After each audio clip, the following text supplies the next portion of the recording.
All right, so we're going to be talking about significant digits.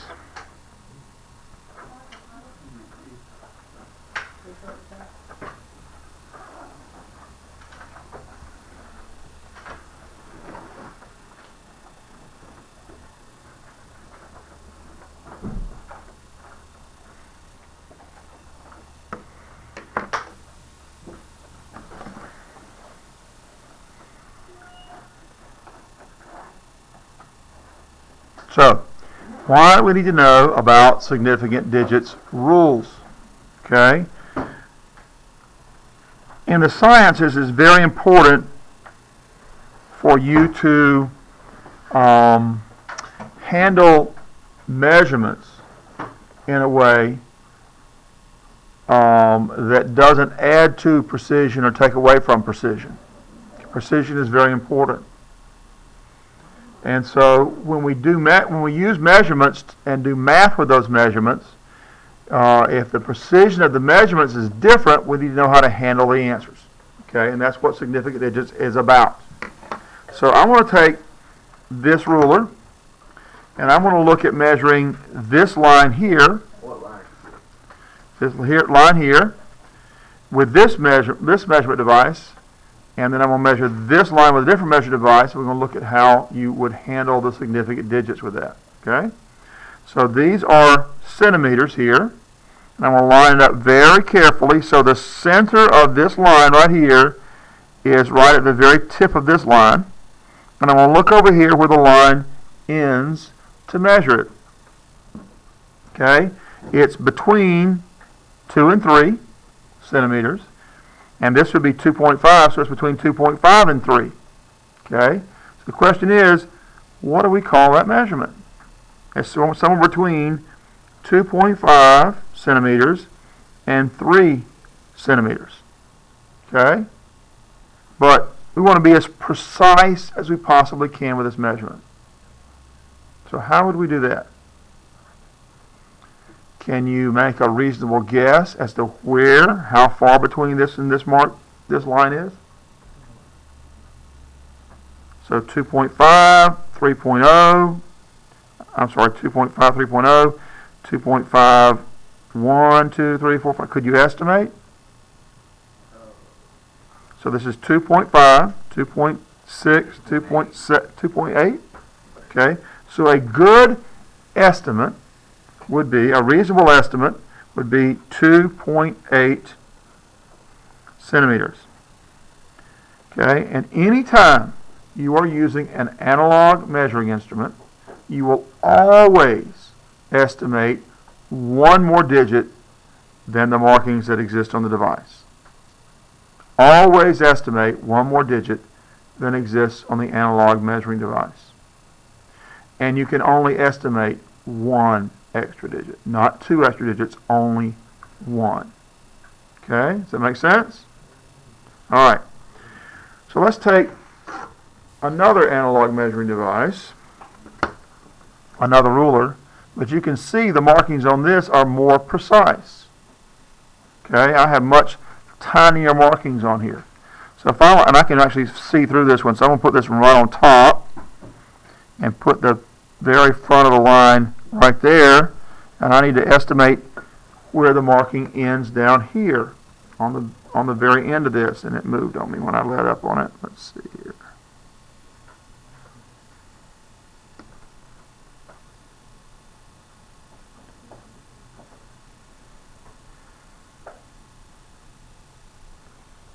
See if I can get it to do what I want it to do. Well, gracious, I guess not.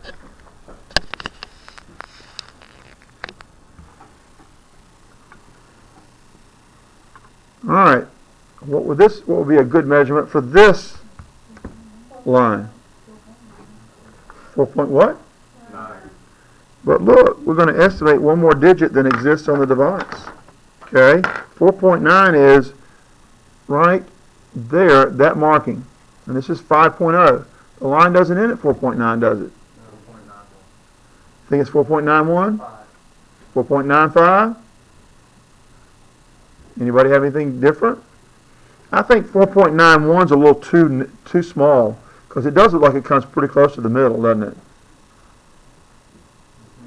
If you look at the little rounded end on it over here, because I'm using I don't have a pen with a perfect edge on it, okay? But now if you said 4.94 or 3, I'd accept those, because it is an estimate. Now it has to be reasonable. 4.99 is just not reasonable. 4.91 is just not reasonable. But 4.95 or 4.94, that's a reasonable estimate. Does that make sense? Okay, so you understand, everybody understand how we're going to estimate one more digit than the measurement markings we have on the device. Okay, and that applies to any analog measuring device. Okay, so on Monday, when we were doing stuff in the lab, we were using a graduated cylinder. Graduated cylinder had markings on it, and we didn't estimate digits on Monday, okay, because I hadn't taught you that yet. Now that I've taught you, I expect you to do that. And every time we go to the lab, for the next couple of labs, I'll help you out and try to remind you and things like that, but eventually, I expect you to do that every time. Estimate the last digit. Fair enough? Okay. The problem we have here is, and I'm going to come back and give you a definition for some of these terms I'm using here in a few minutes. Right now I want to go to the adding and subtracting thing. So what we're going to do right today is just deal with the significant digits rules for adding and subtracting. Well, what I say this was 4.9, huh? 4? Okay, we'll go with 4.94. That's good enough. 4. That's one of the numbers I said, or readings I said would be reasonable. 4.94 centimeters. Okay? I want to add these together. So we've got a 4 here. That's 17. So we're going to carry the 1. That'd be a 7. 7.74 centimeters. Okay? 7.74 centimeters. Now we have a problem. If I had measured this first line with this measurement device, we would have had an extra digit here, wouldn't we? But we don't know what that digit would have been, do we? Suppose that digit was a 6. What would this number be? 0. Suppose that number was a 9. Be a 3, and I'd be carrying 1. This would change to an 8, wouldn't it? Okay? So basically, we don't know what this number should have been, do we? I mean, it can't really be 4 unless that was a 0. We don't know. So because of that, then we don't know the precision that goes along with this digit. So we need to round this off. We need to get rid of that digit, because your final answer in a math problem can only be as precise as the least precise measurement. Your final answer in a science math problem can only be as precise as the least precise measurement in the problem. Is that something you guys would benefit from if you wrote it down? Help you remember it? The final answer in a science math problem. The final answer in a science math problem.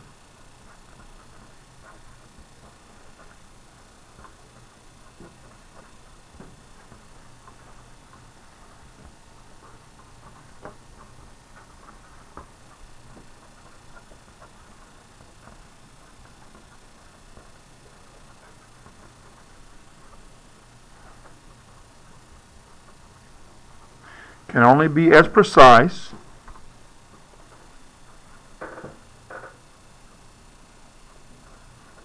as the least precise measurement in the problem.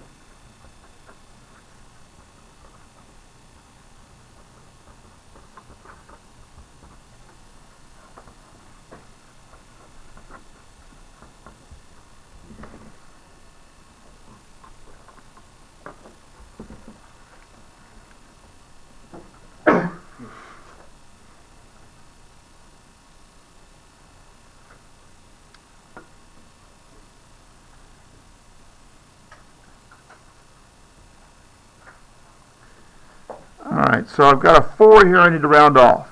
What should my final answer be? 7.7 centimeters. Now, we have a little bit of a problem because we need to be careful to say exactly what we mean in the sciences. We don't want to leave anything open to interpretation unless we can help, if we can help it. All right. So we need to make sure that we say we're adding these numbers together. What symbol do we use to show that we're rounding off this number to this number? Well, you've probably not been taught that yet because it only comes up in the sciences. Okay. We don't use an equal sign. Those two numbers aren't equal. We're going to use an arrow.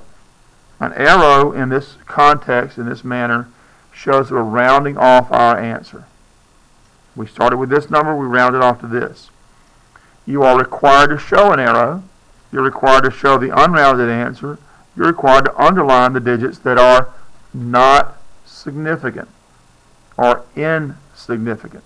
Okay? I'm going to go back and define some of these in a minute. All right? And I would appreciate it, just because it helps me to find what your answer is on your paper, I would appreciate it if you would put a box around your final answer to a problem. Okay?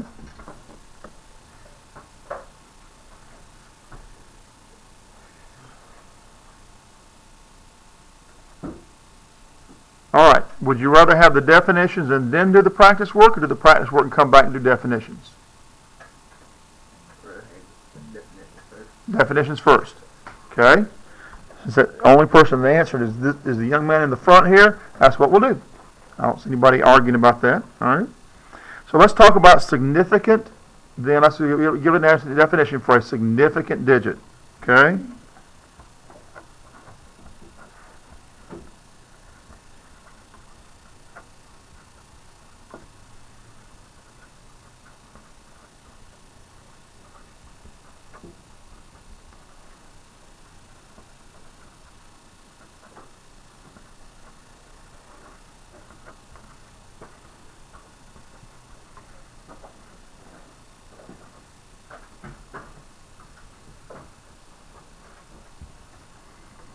Significant digits are those digits that should be kept in an answer.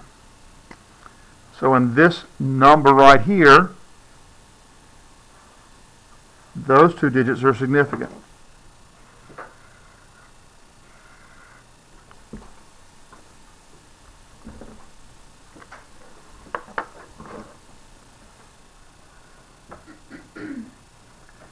Insignificant digits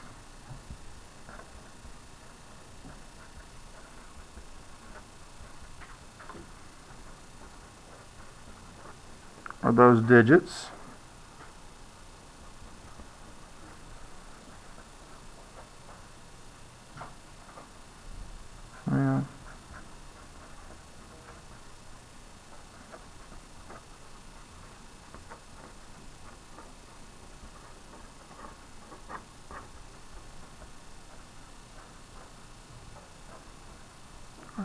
that should be rounded off in an answer.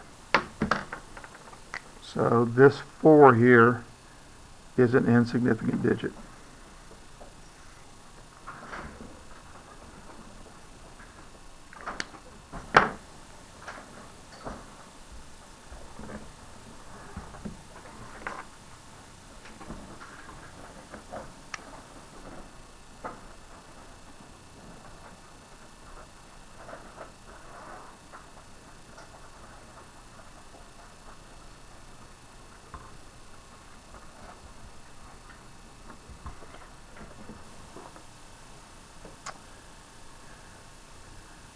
Analog measuring devices. Analog measuring devices.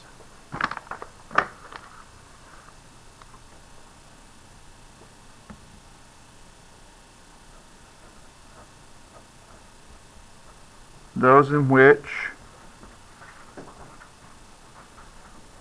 you must figure out